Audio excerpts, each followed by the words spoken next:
भक्तों, आज महाभारत में आपको अरुधंती, सूर्य, प्रथम, महेश्वर, स्कंद और विष्णु की बताए विशेष धर्म का वर्णन के बारे में बताऊंगा। आप उसको ध्यानपूर्वक सुने और इस चैनल को लाइक एंड सब्सक्राइब जरूर करें। कथा सुनिए। विष्णु जी कहते, तदंतर सभी ऋषियों, पितरों और देवताओं ने तपस्या में बड़ी चढ़ी हुई अरुधंती देवी से, जो शील और शक्ति में महात्मा वशिष्ठ जी के समान थी, इस प्रकार कहा, देवी, हम आपके मुंह से धर्म का रहस्य सुनना चाहते हैं, अथवा आप धर्म का गूढ़ तत्व बतलाने की कृपा करें। अरुधंती ने कहा, देवगण, आप लोगों ने मुझे स्मरण किया, इससे मेरे तप की वृद्धि हुई है। अब मैं आप ही लोगों की कृपा से सनातन धर्म का वर्णन करती हूँ।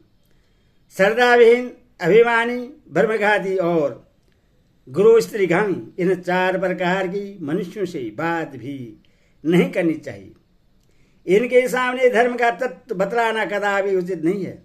जो मनुष्य 12 वर्षों तक प्रतिदिन एक कबीला गौ दान करता, हर महीने में यज्ञ करता और पुष्कर तीर्थ में जाकर लाखों गौएं दान में देता है, उसके धर्म का फल उस मनुष्य के बराबर नहीं हो सकता जो अतिथि को अपनी सेवा से संतुष्ट करता है।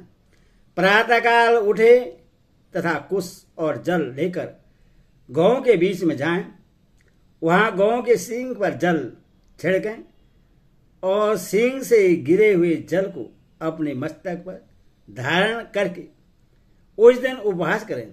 इससे जो पुण्य होता है उसका वर्णन सुनिए। तीनों लोगों में सिद्ध, चारिणी और महर्षियों से सेवित जो जो तीर्थ सुने जाते हैं, उन सब में स्नान करने से जो फल मिलता है, वही गायों के सींग के जल से अपने मस्तक को सींचने पर प्राप्त होता है। यह सुनकर देवता, पितर और समस्त प्राणी बहुत प्रसन्न हुए और उन्हें एक स्वर से साधुभाव देकर अरुधंती देवी की भूरी भूरी प्रशंसा की। फिर ब्रह्मा जी ने कहा, महाभागे, तुम धन्य हो, तुमने रहस्य सहित अद्भुत धर्म का वर्णन किया है।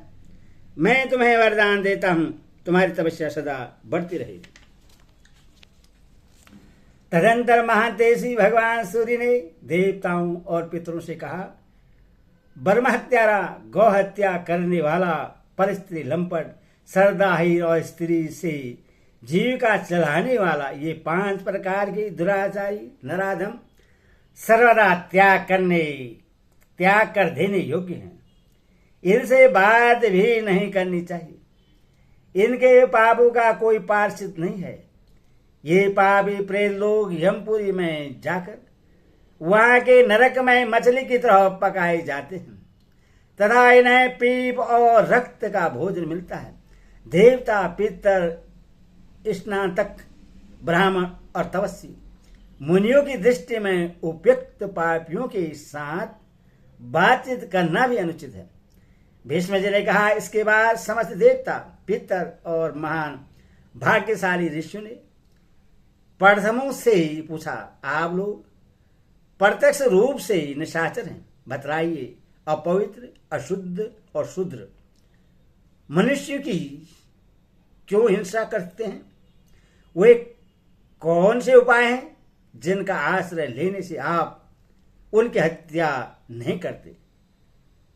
रसोघन मंत्र कौन कौन से हैं जिनका उच्चारण करने से आप जैसे निशाचर घर छोड़कर भाग जाते हैं? ये सब बातें हम लोग आपके मुंह से सुनना चाहते हैं।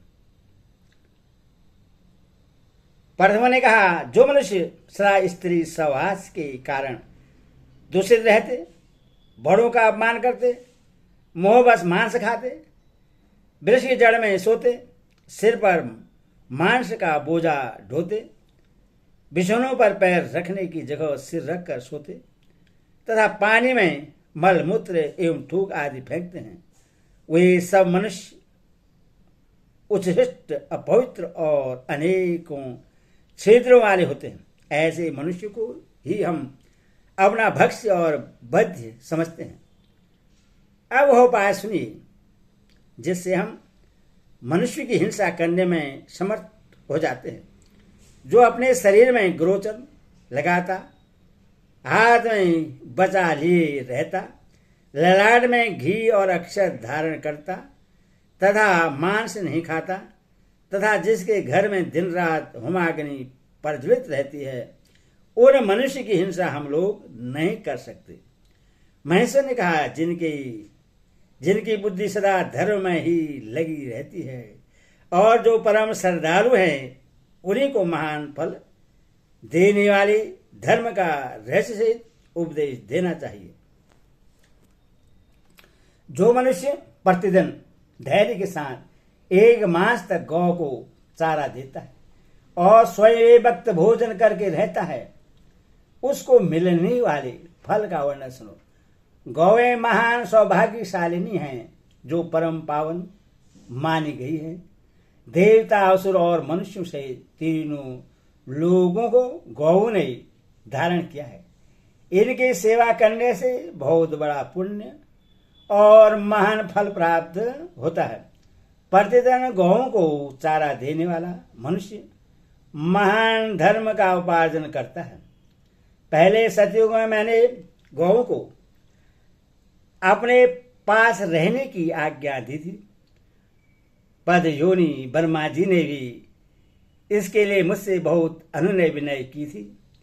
इसीलिए मेरी गौओं के झुंड में रहने वाला वृक्ष मुझसे ऊपर मेरे रथ की ध्वजा में विराजमान रहता है।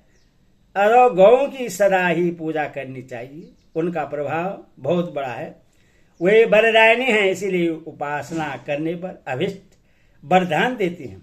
जो एक दिन भी गाय को चारा खिलाता है, उससे गौ की अनुमति से संपूर्ण शुभ कर्मों के फल का 4था भाग प्राप्त होता है।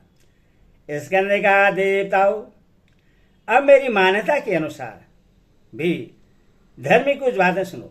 जो मनुष्य नीले रंग वाले सांड के सींगों में लगी हुई मिट्टी लेकर उससे 3 दिन तक अभिषेक करता है, वह अपने सारे पापों को धो डालता है और परलोक में आधिपत्य प्राप्त करता है।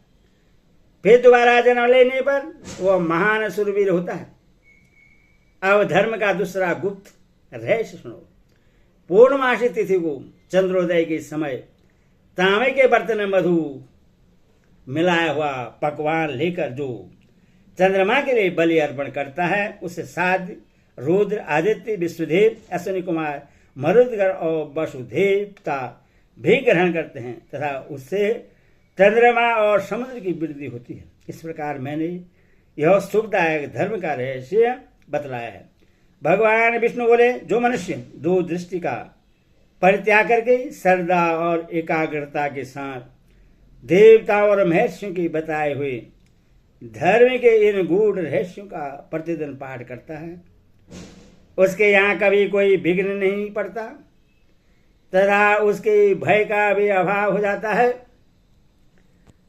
यहाँ जिन जन धर्म का रहस्यों से वर्णन किया गया है, वे सभी शुभ एवं परम पवित्र हैं, जो इंद्र स्वयं पूर्वक उनके मार्मिक फलों का पारायण करते हैं।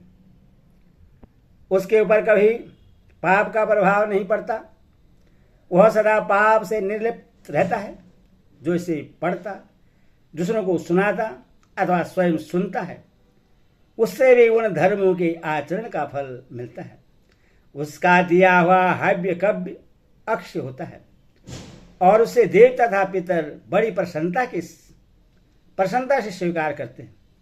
जो पुरुष शुद्ध चित होकर पर्व के दिन श्रेष्ठ ब्राह्मणों को धर्म के इन रहस्यों का श्रवण कराता है, वह सदा देवता, ऋषि और पितरों के आदर का पात्र होता है तथा उसकी सर्वदा धर्म में प्रवृत्ति बनी रहती है। भीष्म जी कहते हैं, युधिष्ठिर, देवताओं के बताए हुए धर्म का यह रहस्य मुझसे व्यास ने बतलाया था, उसी को मैंने तुमसे कहा। एक और रत्नों से भरी हुई संपूर्ण पृथ्वी मिलती हो और दूसरी ओर यह उत्तम ज्ञान प्राप्त होता हो, तो उस पृथ्वी को छोड़कर इस ज्ञान का ही श्रवण करना चाहिए।